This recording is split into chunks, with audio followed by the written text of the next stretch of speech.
we're back with round 6 of the 3rd Singapore Premier Challenge. On stream right now, we will have Yang Zhi and Ji Yun. Both of them, one of them is going as 3-2 right now, I believe. Yeah, Yang Zhi is at 3-2 and Ji Yun is at 4-1. So they pretty much have to win this game to get a top card at the moment. In Yang Zhi's case, he needs to win in order to have even a chance of getting top card, because I'm not even sure the 4-2 will catch. Yes, Yang Zhi needs then to win to have a chance. Ji Yun, he needs to win to confirm his top card. Losing this, it might be a bit too risky for him. Yes. For our viewers, some of you might know Yang Zhi as level 51. Yes. So I understand that the stream usually likes to have level 51 on stream for some reason. I mean, he's I guess he's sort of well-known player online. Yeah, he's quite a well-known player online. So it's interesting to see his performance in the actual tournament, I suppose. Yeah, and looking at the teams right now. In fact, I think he won a Premier Challenge way back in the beginning of the year. I think that was during the XY, the first Premier. No. It was the very first Premier Challenge that we had. Yeah, the first Premier Challenge that we had. Oh yeah, it was at the time it was held in the Anchorvale, yes. Community Center. Yes. Yes. Okay. Anyway, onto the team. We have on Yang Zhi's side Thunderous, Rhyperior, Entei, Salamence, Porygon, and Escavalier. While on Ji Yun's side, we have Scizor, Among Us, Landorus Seed, Blaziken, Rotom normal form, and Kangaskhan. I am not sure whether that's really a normal Rotom. Oh, it's a Rotom. Sorry, okay. There's a slight error on our side, so I apologize about that. However, seeing normal Rotom will be kind of interesting. Yes, that would have been interesting. As you can see on Yang Zhi's side, we have a lot of really not very common Pokemon. Porygon, Escavalier, Entei, and Rhyperior. And on Ji Yun's side, we see Kangaskhan, quite a normal-looking Kangaskhan team. I mean, Blaziken's not too orthodox of a not too unorthodox option. But Scizor is not something you see common nowadays. Yes, actually we see a lot of physical attackers on Ji Yun's side, and actually quite the same on Yang Zhi's side. I mean, if you're assuming Salamence is physical, you pretty much have Salamence, Rhyperior, and Escavalier. In fact, I would think that the Intimidators and the the Pokemon who are capable of burning will be very key here. Yes, that will be Entei, especially Entei, and maybe Salamence in the Intimidate at the start at Yang Zhi's side, and Landorus and Rotom Wash, both being able to burn or intimidate. I really like Entei in this game because the Sacred Fire is kind of one of those moves that you either hate it or you love it. Especially since I think Ji Yun's Pokemon don't really want to deal with fire too much. Yeah, playing Sacred Fire against Scizor, Among Us, and even Kangaskhan or Landorus. Yes, they do not want to fight that. 50% burn is a very high chance. And Entei is still sufficiently bulky that I could probably take on Rotom and still burn one of the other you could maybe like burn the Rotom and run away or something. Yeah, I could do that for all we know. Heck, I'm not quite sure, but does Entei have any recovery options? Entei, I'm not quite sure. I don't believe so. Maybe rest. Unlike a friend Arcanine, who can use Morning Sun. Anyway, we're going straight into the battle. The slight lag here. Alright, so let's see what both players start leading with. I mean, interesting teams on both sides. We actually see Scizor and Landorus on Ji Yun's side, and let's see what Yang Zhi sends out. Thunderous and Entei. As predictable for them, are probably trying to go and start spreading burns and intimidates to reduce the physical attack of their opponents. Right now, Yang Zhi, if his Thunderous does have hidden power eyes, he has a slight advantage here. Although Landorus can just start off with a Rock Slide and just have fun with that. To be honest, Ji Yun seems to be in a better position because it seems like right off he can start using Intimidate, and he can start probably Earthquake or maybe Rock Slide, or maybe U-turn to just escape the bad matchup. The Scizor, however, is not really in a great position. Yeah. Being hit by Sacred Fire is not something you want to... not when you're times 4 weak. Times 4 weak, I mean... Let alone the burn chance. I don't think you even need to care about the burn, you're just dead by then. Ji Yun's positioning is not very, very good. I would say agree with that. Yang Zhi, he's in a position where he can actually start spreading a status with his Thunders, but he has to be careful in case of Scizor's possible quick guard. He does have his 2 main status, however you see Thunderous actually switching out into a Porygon 2. I'm not quite sure what the Porygon 2 is going to do here. I've never actually seen Porygon 2 do much apart from setting up Trick Room. Yeah. See Feint coming out from the Scizor onto Entei. Rock Slide coming out. Probably just trying to do some chip damage here and there. Doing a lot actually. Sacred Fire being fired off. What Pokemon does target? Targets the Landers. Does it go for? Does it get the burn? Oh, it doesn't get the burn. That was really lucky for Zuyun. Maybe Yangtze was a bit too cautious here perhaps, or maybe he was over-predicting Zuyun a bit. Sacred Fire on the Scizor might have taken it out of commission entirely. However, a burn onto the Landers will actually help Entei survive the next turn, as burn pretty much halves your attack. So that might have been a. I mean, if it works, it will be a very good move on Yangtze's side. Unfortunately, he has to switch out to Rhyperior. He has to switch out here as another Rock Slide. He wouldn't want to face against that. Feint coming out onto the Rhyperior. Feint, the very fact that Zuyun's using Feint means that Yangtze's options on using Protect is very limited here. Porygon 2 flinched. It's very possible that Yangtze just tried to go for the Trick Room. Rhyperior under Trick Room will probably be making a lot more offensive pressure for Yangtze's side, and Zuyun might have to be forced to adapt, turning the whole the whole battle around. And right now also, you can't really, it's a bit hard to guess what's going on. Zuyun, as you can see, is pretty much just rock sliding everywhere.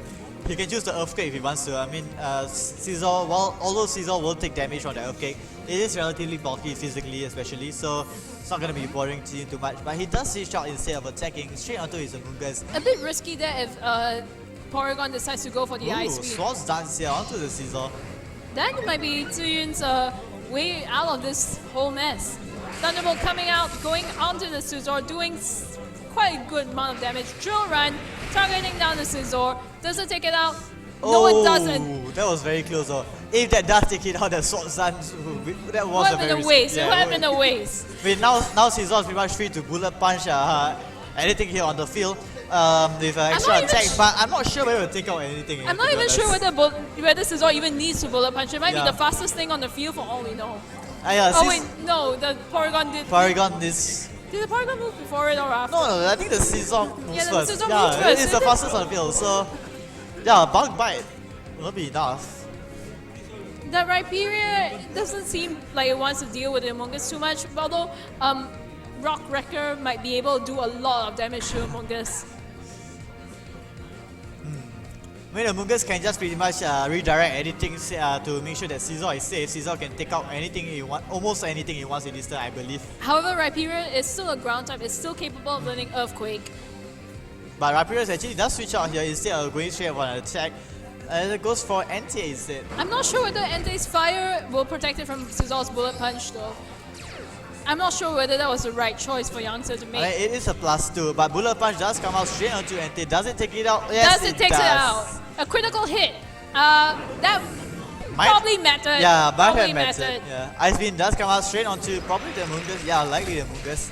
Yangtze's ignoring the Scizor somewhat. Amoonguss going for the Spore. Porygon. It's kind of unfortunate there that Yangtze's main threat against Scizor is down, his own Entei. It's kind of similar to a situation we saw before of AG/Slash and Hitchun. Yes. So now the fire type that Yangtze needs to take out the Scizor is a +2 Scizor with bullet punch. It's gone. It's gone. It's just totally gone. And with the Scizor being protected with the Amoonguss, Zuyun might be just in the position to sweep here. I think what Yangtze needs to do is probably paralyze the Scizor. I hope he gets paralyzed in a turn or 2 turns in a row. Unfortunately, he's unable to do that with the Amoonguss rage powdering away everything.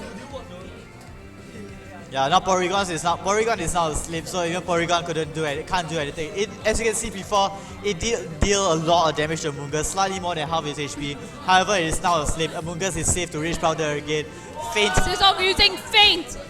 Normal type attack, but still doing hefty amounts on the Thunderous. Rage Powder, trying to keep the Thunderous away from using probably his Hidden Power Ice or Fire. Hidden Power Ice targeting down the Amoonguss, not enough. Yeah. Porygon 2 is still asleep. Now you can really see what Genius' tactic here is right now, using Swords Dance and using priority moves like Feint or Bullet Punch. To be quite honest, I think Bullet Punch might actually do more to Thunderous at this point, with it being stat. I'm not sure. Yeah, you have to check out the I'm exact not base sure. power of the move, yeah. Rage powderings, that Scizor's still gonna do a lot of damage to whatever is happening She here. said Bullet Punch does come out onto the Porygon instead this time. Critical hit but does not not enough. Thunderbolt goes straight into Mungus, going to be enough to knock it out. Does Porygon wake up this turn? That is the question. Yeah, if Porygon wakes up, Jiyun's main attacker is going to... Oh, no, still asleep. However, it should be mentioned that Yangtze does not actually have his Mega. His last Pokemon in the back is the Rhyperior. Yes. And Ziyun still has his Landorus T in the back. And possibly... Probably Mega Kangaskhan. It's Kangaskhan. At this point, it's kind of touch and go for Yangtze here. And Yangtze, on the bright side, he does have the Scizor pretty much KO range, more or less. But he needs however, Scizor does have priority, so... And at this point, Ziyun just needs to fake out the Porygon, target down the Thundurus, and then... well, she could just fake and out then maybe he the can just sucker punch the Thundurus after that. Or he could fake out the Thunderous and Bullet Punch the Porygon. Yeah, he could. Yeah, because Thunderous, if you fake out Porygon, Thunderous might still be able to attack. Yeah. So my safer choice would probably fake out the Thunderous. That is true. That is true. And we see the Mega Kangaskhan coming out onto the field, revealing himself as the only Mega this battle. I mean, you can see both of us are not really taking too much. It's kind of weird Pokemon on the field, you can see, so Fake not really out. a lot of us to say. So as As mentioned, you call, yes. fake out. I would say that 2 Bullet Punches from now, the Thunderous... In fact, Bullet Punch plus Sucker Punch will probably take out the Thunderous from here. It's gonna... What does it go? Oh yeah, it does go Feint onto the Porygon. I would think the Bullet Punch is still the better option regardless, but okay, I mean, I guess he doesn't want the Porygon to protect. To protect, yeah. I mean, yeah, if he does end up protecting, Feint would have been good to cover his base. Yeah. Switching into a Rhyperior also, at least it probably not going to be not on Chiyun's top priority list. Landorus is still capable of switching in and lowering that Rhyperior's attack. He could just switch Kangaskhan out for now, bring in Landorus, lower the Rhyperior's attack, Bullet Punch a bit.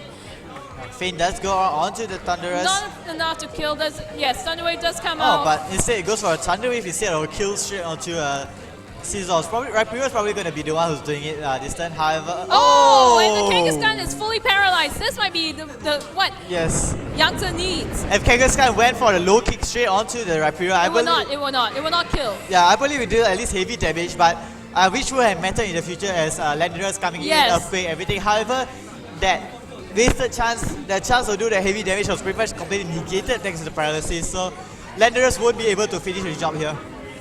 That's true. If Thunderous has Hidden Power Ice, he might actually be. He's definitely in Sucker Punch range. I think actually Ziyun might actually be in a very good position here. Yeah. He could just go for the Sucker. The problem is whether he can take out the Rhyperior and how much damage the Rhyperior is actually going to do to his team. I mean, Pokemon-wise, you would think that Yangtze has advantage, but you have to remember that Thunderous is at 6 at very low HP right now. And unless the Kangaskhan is fully paralyzed, okay, and it's not. It goes for the Sucker Punch, taking out the Thunderous. Yeah, there's nothing much you can really do about that. You just have to hope for that 1/4 chance, unfortunately. However, if Landorus goes for the Earthquake, no, it goes for the Superpower. Probably not enough to take out. Yes, not enough to take out. Even if a critical hit. It was a critical. Yeah. Let's see what the Rhyperior A weakness policy triggering. If he manages to take out the Landorus this turn, Ice Punch. this might actually be still in the game for Yangtze. You have to see if Kangaskhan is actually slower thanks to paralysis. Probably so since it's 1/4, but Rhyperior is extremely slow, so... He needs to be able to outspeed, to be able to have Kangaskhan fully paralyzed. And Kangaskhan Sucker Punch. isn't. Sucker Punch takes out the Rhyperior, Ziyun takes the game. Yeah, of course Sucker Punch, I forgot about that. Yeah. But yeah, the paralysis just was something that Yangtze really needed to win the game. However, luck was not on his side. Then again, it is only a 1/4 chance.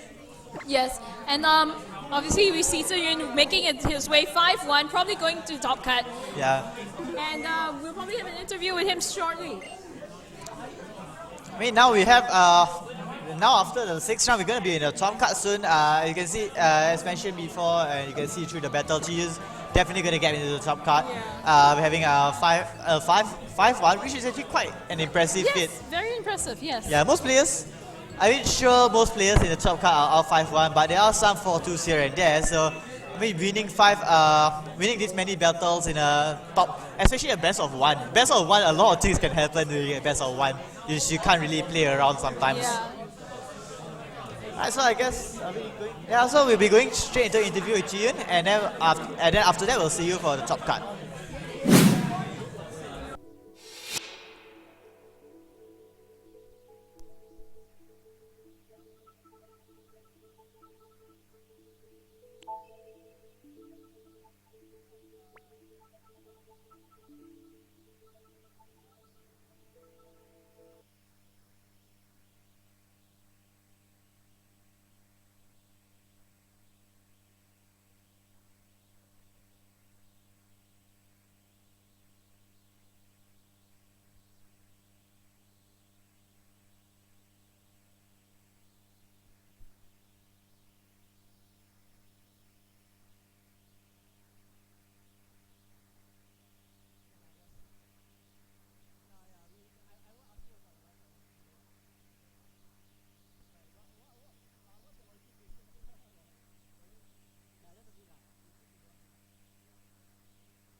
Alright, and we are back with Ji-Yun, the winner of our final round of Swiss. Congratulations.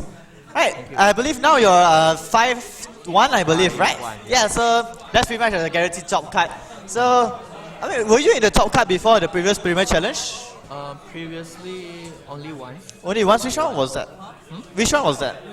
It's the second PC. Oh, was the one right before this? Oh, it was the one right before this, was it? No, it's actually Oh, the second we had in Singapore. in Malaysia. Oh, it's a Malaysian one. Oh, I see. Yeah. I mean, talking about the match, oops, sorry. Talking about the match, when the first two Pokemon that was led up against you, I believe was NT and I think it was Rhyperior. Right? How was it like facing NT? NT having a 50% chance to burn you. That kind of Pokemon, I believe, is not really something you want to face, right? I usually. believe that he will attack my Scizor first. Oh. But surprisingly, he did not.